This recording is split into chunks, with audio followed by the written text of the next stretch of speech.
আসসালামু আলাইকুম সবাইকে ওয়েলকাম করছি আজকের ভিডিওতে।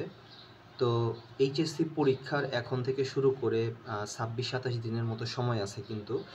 তো আজকের এই ভিডিওতে আমি তোমাদের ইমেইল অথবা লেটার এই ২টা জিনিসের আমি তোমাদের সাজেশন দিব। তুমি যে বোর্ডেরই হও না কেন, তুমি যদি এই সাজেশনটা কমপ্লিট করতে পারো, ইনশাআল্লাহ এখান থেকে তোমাদের 100% কমন থাকবে।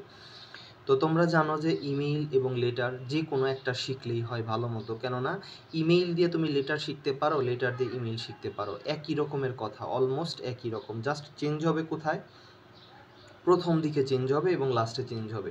লেটারের ক্ষেত্রে প্রথমে জায়গার নাম তুমি যার কাছে লিখছো সেইটা এবং লাস্টে স্ট্যাম্প হয়, আর ইমেইলে ফ্রম টু এবং সেন্ট যে ডেট ওই ডেটটা দিতে হয়। এই হচ্ছে পার্থক্য, মাঝখানের লেখা কিন্তু সম্পূর্ণ একই।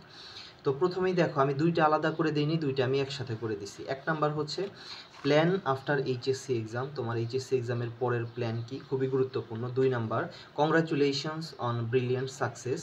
3 নাম্বার হচ্ছে importance of reading newspaper. 4 number হচ্ছে preparation for ensuring exam. 5 number হচ্ছে অ্যাডভান্টেজ অফ লার্নিং ইংলিশ। 6 হচ্ছে advising not to waste time in ফেসবুকে যেন বেশি সময় নষ্ট না করো, এটা নিয়ে একটা পত্র লিখবা। 7 নাম্বার হচ্ছে telling the progress of studies, পড়ালেখার অগ্রগতি বা প্রোগ্রেস নিয়ে একটা পত্র লিখবা। 8 নাম্বার হচ্ছে routine of the HSC exam, খুবই গুরুত্বপূর্ণ। 9 নাম্বার হচ্ছে এ কন্ডোলেন্স মেসেজ। কন্ডোলেন্স মেসেজটা কি?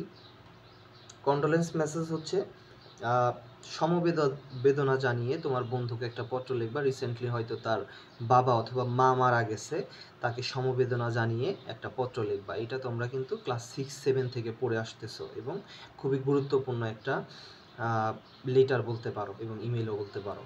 তো এই হচ্ছে তোমাদের লেটার অথবা ইমেইলের সাজেশন। তো এই সাজেশনটা তোমরা ফলো করতে পারো এবং এইখানে 1 নাম্বারে যেটা রাখা হয়েছে সেইটা যে অনেক বেশি ইম্পর্টেন্ট, লাস্টে যেটা রয়েছে সেইটা যে কম ইম্পর্টেন্ট, এমন কোনো ব্যাপার না। প্রত্যেকটা ইম্পর্টেন্ট, তোমরা সবগুলোই শেষ করবা। তুমি যে বোর্ডেরই হও, এই সাজেশনটা তুমি শেষ করো, ইনশাআল্লাহ এখান থেকে কমন থাকবে। তো সবাই ভালো থাকো, সুস্থ থাকো। ভিডিও ভালো লাগলে আমার চ্যানেলে একটি লাইক দিতে, সাবস্ক্রাইব করতে পারো এবং ভিডিওতে একটি লাইক দিতে পারো। সবাই ভালো থাকো, আসসালামু আলাইকুম।